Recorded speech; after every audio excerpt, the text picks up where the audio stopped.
الحمد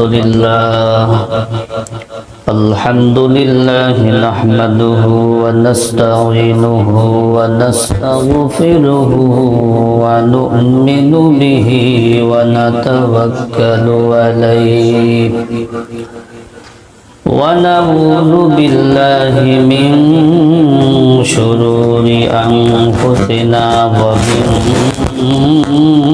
سيئات أعمالنا من يهده الله فلا مضل له ومن يضلله فلا هادي له ونشهد أن لا إله إلا الله وحده لا شريك له ونشهد أن سيدنا وسندنا وحبيب ربنا وطبيبنا وطبيب قلوبنا ومولانا محمدا عبده ورسوله أما بعد فأعوذ بالله من الشيطان الرجيم بسم الله الرحمن الرحيم ولمن خاف مقام ربه جنتان ও ফকরে জাহা ফকরে জাবা ফকরে উমামবুদ ও ফকরে জাহা ফকরে জাবা ফকরে উমামবুদ ওয়া আহাদ বেমিম শাহে লৌহে কলম হায় ও আহাদ বেমিম শাহে লৌহে কলম হায় रुतबे में फजू सबसे है अल्लाह से कम है रुतबे में फजू सबसे है अल्लाह से कम है ये कौल शब रोज मेरा हक की कसम है ये कौल शब रोज मेरा हक की कसम है उल्फत है ना औलाद से ना माल जुर से उल्फत है ना औलाद से ना माल जुर से समझा हुआ जिस आपको दिल जानो जिगर से समझा हुआ जिस आपको दिल जानो जिगर से আল্লাহ তাআলা বলেন ওয়ালিমান খাফা মাকাম রাব্বিহি জান্নাতান ওয়ালিমান খাফা মাকাম রাব্বিহি জান্নাতান আল্লাহ তাআলা বলেন যেই ব্যক্তি আল্লাহ তাআলার সম্মুখে দণ্ডায়মান হওয়াকে ভয় করে যেই ব্যক্তি আল্লাহ তাআলার সামনে দাঁড়ানোকে ভয় করে তার জন্য রয়েছে দুইটা জান্নাত আল্লাহ পাক রব্বুল আলামিন অন্যত্র বলেন ওয়া আম্মা মান খাফা মাকাম রাব্বিহি ওয়া নাহান নাফসা আনিল হাওয়া ফা ইন্নাল জান্নাতা হিয়াল মাওয়া যেই ব্যক্তি আল্লাহ তাআলার সম্মুখে দণ্ডায়মান হওয়া ভয় করে নিজের কুপ্রবৃত্তিকে দমন করে তার ঠিকানা হলো জান্নাত প্রথম আয়াতে আল্লাহ তাআলা বললেন যেই ব্যক্তি আল্লাহ তাআলার সম্মুখে দণ্ডায়মান হওয়াকে ভয় করে তার জন্য দুইটা জান্নাত রয়েছে। পরের আয়াতে আল্লাহ তাআলা বলছেন যেই ব্যক্তি আল্লাহ তাআলার সম্মুখে দণ্ডায়মান হওয়াকে ভয় করে নিজের কুপ্রবৃত্তিকে দমন করে গুনাহ থেকে বেঁচে থাকে তার ঠিকানা হলো জান্নাত। তার ঠিকানা কি? জান্নাত। এবার তাকওয়া কাকে বলা হয়? তাকওয়া মানে আল্লাহ তাআলার ভয়। ভয় আমরা কিভাবে করব? বিভিন্ন সময় বিভিন্ন ভাবে হইতে পারে। এক যুবকের ঘটনা হাফিজ ইবনে আসাকির রাহমাতুল্লাহি আলাইহি আমর ইবনে জামি রাহমাতুল্লাহি আলাইহির জীবনীর মধ্যে উল্লেখ করেছেন। আমর ইবনে জামি রাহমাতুল্লাহি আলাইহি প্রখ্যাত বুজুর্গ, একজন যোগ্যতার সম্পন্ন আলেমে দ্বীন ছিল। তিনি বলেন তার যুগে একজন যুবক ছিল যার অধিকাংশ সময় মসজিদে কাটাইতো। সে কোনো গুনাহের মধ্যে জড়িত ছিল না। ওই যুবকের পিছনে একটা সুন্দরী রমণী তার পিছনে লেগে গেল। তার পিছনে লাগতে লাগতে এক পর্যায়ে ওই যুবকও তার প্রতি দুর্বল হয়ে গেল। দুজনের মধ্যে মিল হয়ে গেল। একদিন তারা একটা নির্জন কক্ষে একত্রিত হইল, দেখা সাক্ষাৎ করলো। নির্জন কক্ষ, যেখানে দেখার মতো কেউ নাই, যা ইচ্ছা তাই করতে পারে। যখন যুবক কাজ করার জন্য উদ্যত হলো, ওই সময় যুবকের আল্লাহ তাআলার এই আয়াতের কথা মনে পড়ে গেল। ইন্নাল্লাযীনা তাকাউ ইযা মাসসাহুম তাইফুম মিনাশ শাইতানি তাযাক্কারু ফাইযা হুম মুবসিরুন। আল্লাহ তাআলা বলেন, যারা আল্লাহ তাআলাকে ভয় করে, যখন এই শয়তানের পক্ষ থেকে কোনো কুমন্ত্রণা তাদেরকে স্পর্শ করে, তখনই তারা আল্লাহ তাআলাকে স্মরণ করে, তখনই তাদের চক্ষু খুলে যায়। যুবক এই আয়াতের কথা মনে করে আয়াতকে তেলাওয়াত করার সাথে সাথে যুবক বেহুশ হয়ে গেল। এরপর আবার হুশ ফিরে আসলো, আবার আয়াত তেলাওয়াত করলো, আবার বেহুশ হয়ে গেল। যখন যুবক বেহুশ হয়ে গিয়েছে, তখন ওই যুবতী ভয়ে পলায়ন করেছে। ওই অবস্থায় যুবকের মৃত্যু হয়ে গেছে। লোকেরা ভাবলো যুবকের স্বাভাবিক মৃত্যু হয়েছে, কেউ তো জানে না ব্যাপারটা। যুবকের স্বাভাবিক মৃত্যু হয়েছে। রাতের বেলা যুবককে দাফন করা হইল। আমর ইবনে জামি রাহমাতুল্লাহি আলাইহি এই সংবাদ শুনে তার জানাজা নামাজ পড়ার জন্য আসলেন। এসে দেখে যুবককে দাফন করা হয়ে গেছে। তখন তিনি কবরের উপরে জানাজা পড়লেন। মাসআলা, কবরের উপরে জানাজা পড়া যাবে কিনা? কবরের উপরে জানাজা পড়া যাবে। কবরের উপর কি? কবর যদি দেওয়া হয়ে যায়, তারপরও জানাজা পড়া কি যাবে। এই ব্যাপারে একটা হাদিস পাওয়া যায়। রাসূল সাল্লাল্লাহু আলাইহি ওয়াসাল্লামের মসজিদে নববী ঝাড়ু দিত একজন কৃষ্ণ মহিলা, কালো একজন মহিলা মসজিদ ঝাড়ু দিত। হঠাৎ করে তার একদিন ইন্তেকাল হয়ে গেল। তো সাহাবায়ে কেরাম তাকে দাফন করলেন। আল্লাহর হাবিবকে সংবাদ দেন নাই। তো আল্লাহর হাবিব পরবর্তীতে এই বিষয়টা জানতে পারলেন যে মহিলা মারা গেছে, রাসূলকে অবহিত না করেই তাকে দাফন করা হয়েছে। রাসূল সাল্লাল্লাহু আলাইহি ওয়াসাল্লাম দুঃখ প্রকাশ করলেন, আমাকে কেন জানাও নাই? তখন রাসূল সাল্লাল্লাহু আলাইহি ওয়াসাল্লাম ওই মহিলার কবরে গিয়ে জানাজা নামাজ পড়ছেন। কি পড়ছেন? জানাজা নামাজ পড়ছেন। তাহলে কবরের উপর জানাজার নামাজ কি জায়েজ আছে, হাদিস থেকে আমরা পাইলাম। যাই হোক, আমর ইবনে জামি রাহমাতুল্লাহি আলাইহি তার কবরে জানাজার নামাজ পড়লেন। যখন রাত্রে বেলা হয়ে গেল, আমর ইবনে জামি রাহমাতুল্লাহি আলাইহি ঘুমায় পড়লেন। রাত্রে বেলা যুবকের সাথে হঠাৎ করে দেখা হয়ে গেল স্বপ্নে যুগে। আমর ইবনে জামি রাহমাতুল্লাহি আলাইহি বলতেছে, যুবক, তোমার সাথে আল্লাহ তাআলা কেমন মুআমালা করেছেন? যুবক বলতেছে, আল্লাহ তাআলা তার ওয়াদা রক্ষা করেছেন। আল্লাহ তাআলা বলেছেন, ওয়ালিমান খাফা মাকামা রাব্বিহি জান্নাতান। যেই ব্যক্তি আল্লাহ তাআলার সম্মুখে দণ্ডায়মান হওয়াকে ভয় করে, তার জন্য রয়েছে দুইটা জান্নাত। আল্লাহ পাক রব্বুল আলামিন তার ওয়াদা রক্ষা করেছেন, আমাকে দুইটা জান্নাত দান করেছেন। বলে অনেক সময় শয়তানের ধোঁকায় নেক্সট সূরাতে বিভিন্ন অন্যায় কাজ হয়ে যাবে। বলে যাদের ভিতরে আল্লাহ তাআলার ভয় আছে, বাহ্যিকভাবে যদি অন্যায় কাজ করতে উদ্যত হবে, কিন্তু তাদের অন্তরে আল্লাহ তাআলার ভয় আছে, ওই ভয়টাই তাদেরকে অন্যায় কাজ থেকে ফিরিয়ে রাখবে। ওই যুবকের ব্যাপারটা সেটাই হয়েছে।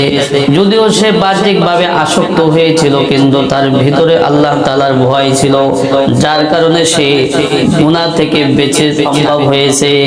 এটাই হলো তাকওয়া। আল্লাহ তাআলার ভয়ে গুনাহ থেকে বেঁচে থাকা। বলে যার ভিতরে যত বেশি আল্লাহ তাআলার ভয় থাকবে সে তত বেশি আল্লাহ তাআলাকে ভয় করবে, আর যে যত বেশি আল্লাহ তাআলাকে ভয় করবে সে গুনাহ করতেও তত বেশি ভয় পাবে, ঠিক না?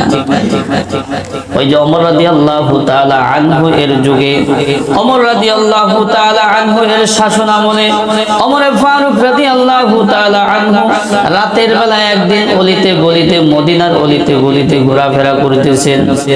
তার উদ্দেশ্য হইল কোন মানুষগুলো কোন অবস্থায় আছে এটা দেখার জন্য। এটা কি দেখার জন্য। সেই যুগের বাদশা আর এই যুগের কি বাদশা, বুঝছেন? সিংহাসন থেকে বাইরে না, ভয়।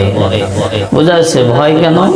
দুর্নীতি করলে তো ভয় থাকবে, দুর্নীতি করলে ভয় থাকবে না? খামাতা দিনু তো দানো, যেমন কর্ম তেমন কি। ওমর রাদিয়াল্লাহু তাআলা আনহু রাতের বেলা গভীর অন্ধকার রজনীতে তিনি মানুষের অবস্থা হালাত জানার জন্য তিনি বের হলেন। উদ্দেশ্য ছিল কোন মানুষগুলো কোন অবস্থায় আছে এটা তদারকি করা, সে অনুযায়ী ব্যবস্থা করা। কেউ কষ্টে আছে নাকি, কেউ অসহায় আছে নাকি। হাঁটতে হাঁটতে মদিনার অদূরে একটা ছোট্ট ঘর, সেখানে যখন গেলেন তখন দুইটা মহিলার গলার আওয়াজ তার কানে ভেসে আসলো, মা মেয়ে, মা মেয়ে। মা বলতেছে মেয়েকে দুধের মধ্যে পানি দিয়ে দাও, দুধ বৃদ্ধি পাবে, টাকা বেশি পাওয়া যাবে। মেয়ে বলতেছে খলিফাতুল মুসলিমিন ওমর ফারুক রাদিয়াল্লাহু তাআলা দুধের মধ্যে পানি দিতে নিষেধ করেছেন, আমি এটা পারবো না। মা বলতেছে এত রাতে ওমর ফারুক কোথা থেকে আসবে, কোথা থেকে আসবে, তুমি দুধের মধ্যে পানি দিয়ে দাও। ওই মুহূর্তে ওই মেয়েটি বলেছিল, ওমর রাদিয়াল্লাহু তাআলা না দেখেন কিন্তু আমার আল্লাহ তো দেখতেছেন। আল্লাহ কি দেখতেছেন? তো ওই অবস্থায় দুধের মধ্যে আর পানি দেওয়া হলো না। ওমর রাদিয়াল্লাহু তাআলা আনহু চলে গেলেন। সকালবেলা তাদেরকে তার দরবারে ডাকলেন। ডাকার পরে ওই মেয়ের সাথে ওমর রাদিয়াল্লাহু তাআলা আনহু ছেলে আব্দুল্লাহ রাদিয়াল্লাহু তাআলা আনহুর বিবাহ দিয়ে দিলেন। সৎ মেয়ে না? এত সৎ মেয়ের সাথে কি করলেন? বিবাহ দিয়ে দিলেন। বলে যখন পিতা সৎ হবে, মা সৎ হবে, তাদের ঘর থেকে নেক সন্তানে আশা করা যায়। তাদের এই ঘরে জন্ম নিয়েছিল ইতিহাসের কিংবদন্তি ন্যায়পরায়ণ শাসক ওমর ইবনে আব্দুল আজিজ রহমাতুল্লাহি আলাইহি। ওমর ইবনে আব্দুল আজিজ রহমাতুল্লাহি আলাইহি এমন ভাবে তিনি শাসন করেছিলেন, ন্যায় ইনসাফ প্রতিষ্ঠা করেছিলেন, যেই যুগের ইতিহাসের ব্যাপারে পাওয়া যায় ছাগল এবং বাঘ একই সাথে পানি খাইতো, একই সাথে কি পানি খাইতো। কিতাবের মধ্যে আসছে এক মহিলা পানি আনতে গেছে নদীর তীরে, হঠাৎ করে তিনি দেখতে পেলেন যে বাঘে ছাগলের উপর আক্রমণ করছে। ওই মহিলা সাথে সাথে বলে উঠলো যে ওমর ইবনে আব্দুল আজিজ মনে হয় আর বেঁচে নাই। তো পরবর্তীতে খোঁজ নিয়ে দেখা গেল সেটাই হয়েছে, তিনি আর জীবিত নাই। তো এমন ইনসাফ তিনি প্রতিষ্ঠা করে গিয়েছিলেন। কেমন ইনসাফ প্রতিষ্ঠা করেছেন? যেই যুগে বাঘ ছাগল একসাথে পানি খায়, কেউ কারো উপর জুলুম করে নাই। কি করে নাই? জুলুম করে নাই। তাদের ঘরে এমন একটা সন্তান আল্লাহ তাআলা দান করেছিলেন। ওমর ইবনে আব্দুল আজিজ রাহমাতুল্লাহি আলাইহি ইসলামের পঞ্চম খলিফা ছিলেন। যাই হোক, বলতেছিলাম ওই মহিলা আল্লাহ তাআলার ভয়ে দুধের মধ্যে পানি দেওয়া থেকে বিরত থেকেছে। এর নামই হলো তাকওয়া। এর নামে কি? তাকওয়া। হযরতে আব্দুল্লাহ ইবনে ওমর রাদিয়াল্লাহু তাআলা আনহু, ওমর রাদিয়াল্লাহু তাআলা আনহুর ছেলে আব্দুল্লাহ রাদিয়াল্লাহু তাআলা আনহু একদিন লোকজনকে নিয়ে মদিনার অদূরে কোথাও যাচ্ছিলেন। হঠাৎ করে একটা রাখালের সাথে দেখা হয়ে গেল। রাখালকে বলতেছে পরীক্ষা করার জন্য, রাখালকে পরীক্ষা করার জন্য বলতেছে তুমি একটা ছাগল আমাদের কাছে বিক্রি করো, আমরা তোমাকে যথার্থ মূল্য দেব, সাথে কিছু গোশত দিয়ে দেব। রাখাল বলতেছে এই ছাগল আমার না, এই ছাগল মনিবের, অতএব আমি এটা বিক্রি করতে পারবো না। এবার আব্দুল্লাহ রাদিয়াল্লাহু তাআলা তাকে পরীক্ষা স্বরূপ বলতেছে তোমার মনিব তো দেখতেছে না, যদি একটা ছাগল হারায় যায় তাহলে তুমি কি করবা? ওই মুহূর্তে ওই রাখাল বলে উঠলো ফাইনাল্লাহ, আমার আল্লাহ কোথায়? আমার আল্লাহ তো সব কিছু দেখতেছে। আব্দুল্লাহ ইবনে ওমর রাদিয়াল্লাহু তাআলা মদিনায় চলে গেলেন, গিয়ে ওই রাখালকে ডাকলেন। ওই রাখাল সহ ছাগল সহ সবকিছু তিনি কিনার পরে ক্রয় করলেন। এরপর ওই রাখালকে আজাদ করে দিলেন, ওই ছাগলগুলোকে দিয়া দিলেন। ছাগলগুলোকে কি করলেন? দিয়া দিলেন। তাহলে ওই যুবক ইচ্ছা করলে পারতো নি? পারতো। ইচ্ছা করলে কি পারতো, কিন্তু আল্লাহ তাআলা দেখতেছেন, আল্লাহ তাআলা দেখতেছেন। এই ভয়ে তার ভিতরে তাকওয়া রয়েছে, আল্লাহ তাআলার ভয় রয়েছে। আল্লাহ তাআলার ভয়ে সে এই অন্যায় কাজ থেকে বিরত থাকছে। এর নামই হলো কি? তাকওয়া। বলে তাকওয়া ছাড়া, আল্লাহ তাআলার ভয় ছাড়া অপরাধ দমন করা সম্ভব না। যতক্ষণ পর্যন্ত মানুষের ভিতরে এই বিষয়টা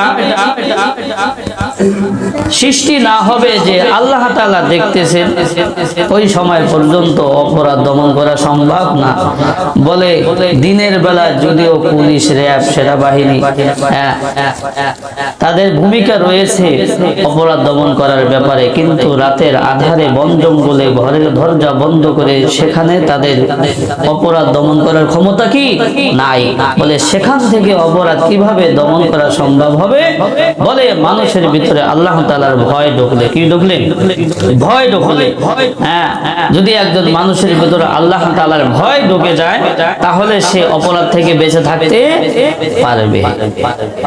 আল্লাহ তাআলা বলে ওয়া আম্মা মান খাফা মাকামা রাব্বিহি ওয়া নাহান নাফসা আনিল হাওয়া ফা ইন্নাল জান্নাতা হিয়াল মাওয়া। যেই ব্যক্তি আল্লাহ তাআলার সম্মুখে দাঁড়ানোকে ভয় করে, নিজের কুপ্রবৃত্তিকে দমন করে গুনাহ থেকে বেঁচে থাকে, তার ঠিকানাই হলো জান্নাত। সফলতা কিসের মাধ্যমে রয়েছে?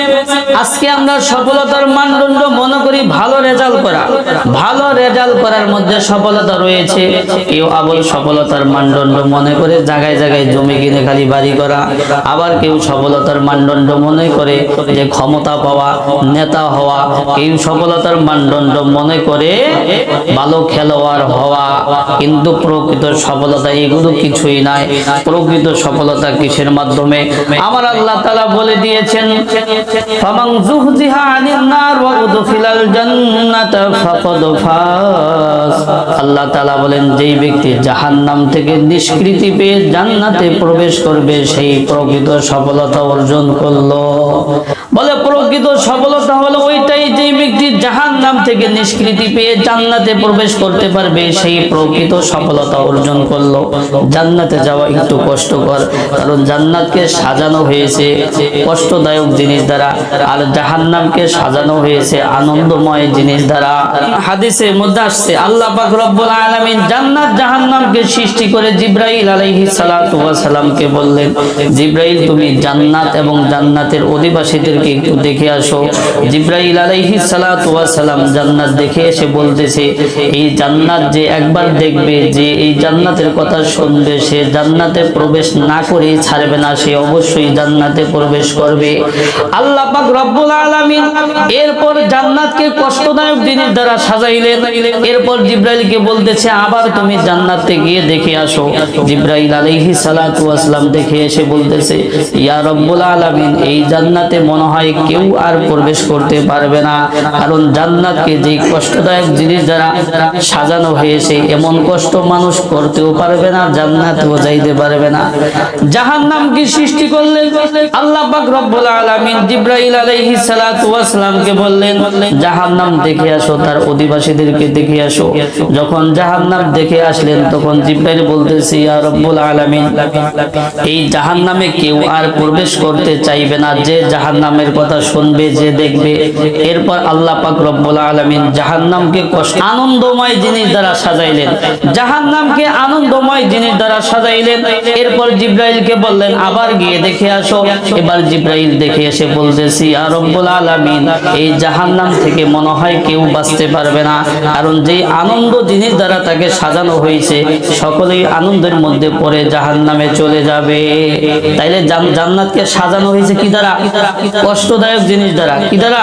কষ্টদায়ক জিনিস জিনিস দ্বারা যে কষ্ট করতে পারবে জান্নাতে যাইতে পারবে। আর জাহান্নামকে সাজানো হয়েছে আনন্দময় জিনিস দ্বারা, অতএব বেশি আনন্দ করলে কি ওদিকেই যাবে, ওদিকেই কি যাবে।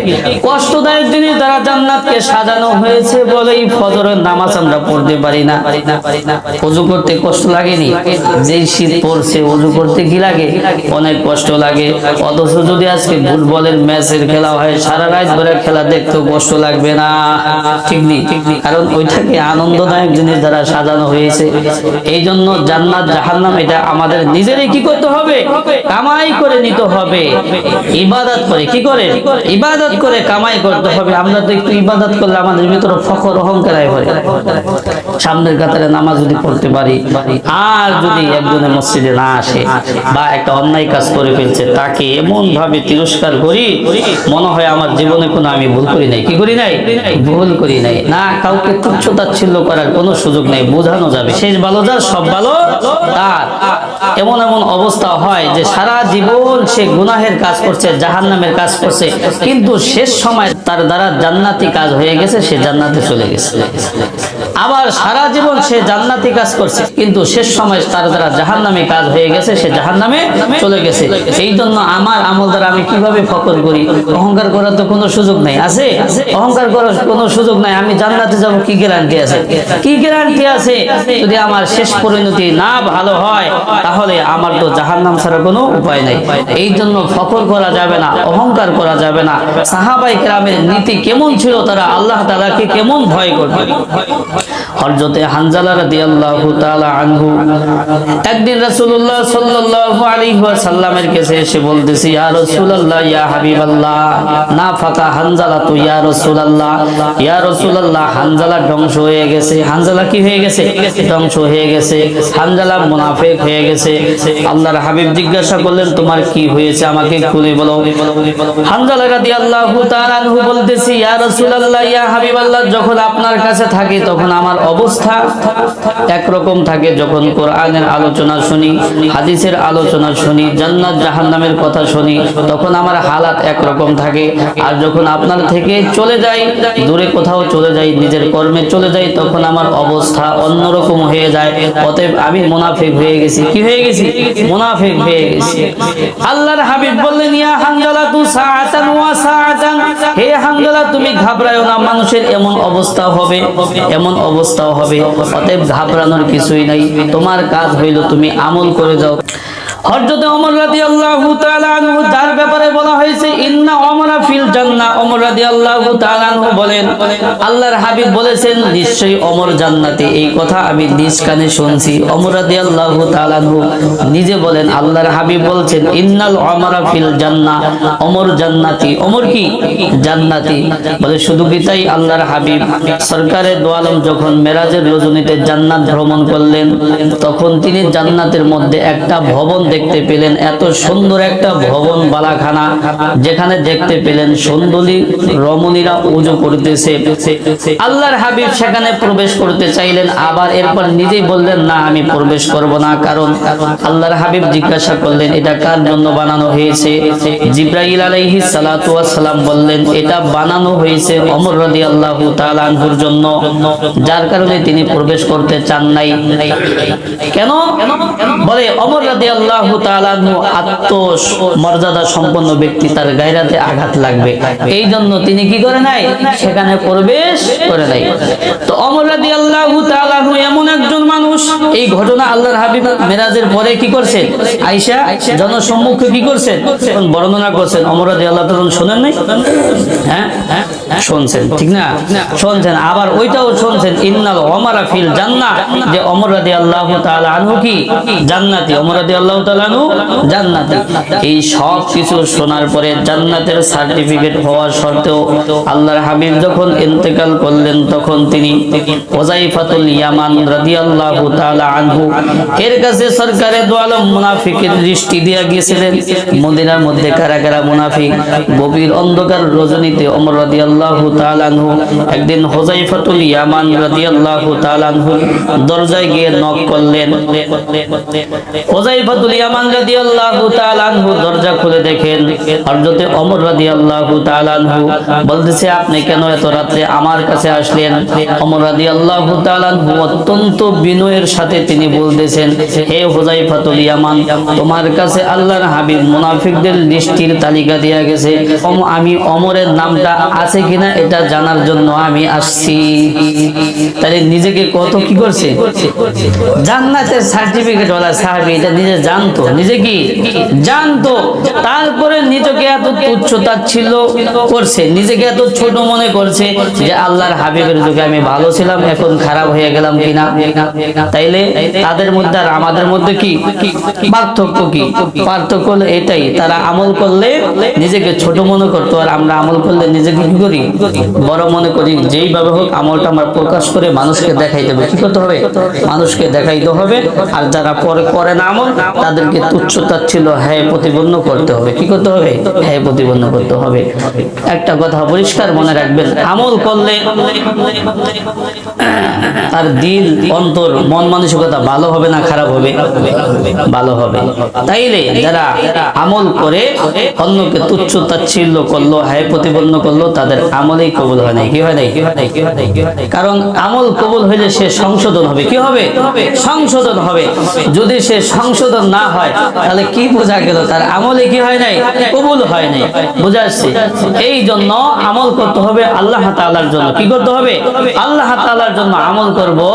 দুনিয়া কে কি করলো, কে দেখলো না দেখলো, ওইটা দেখার আমার কি নাই, টাইম নাই। আমি আমল করব আল্লাহ তাআলাকে রাজি খুশি করার জন্য। বুঝা আসছে? যাই হোক, বলতেছিলাম তাকওয়া বা আল্লাহ তাআলার ভয়। বলে একজন মানুষকে অপরাধ থেকে মানুষকে নিরাপদ রাখতে পারে একমাত্র আল্লাহ তাআলার ভয়। আল্লাহ তাআলার ভয়। বুঝা আসছে? যখন এই গুনাহের কাজ সামনে আসবে, তখন তিনটা কথা আমাদের খেয়াল রাখতে হবে। কয়টা কথা? তিনটা কথা। আল্লাহ তাআলা দেখতেছেন, আল্লাহ তাআলা ফেরেশতারা লিখতেছেন, ফেরেশতারা লিখতেছেন। আল্লাহ তাআলার সামনে আমাদেরকে কি করতে হবে? জবাব দিতে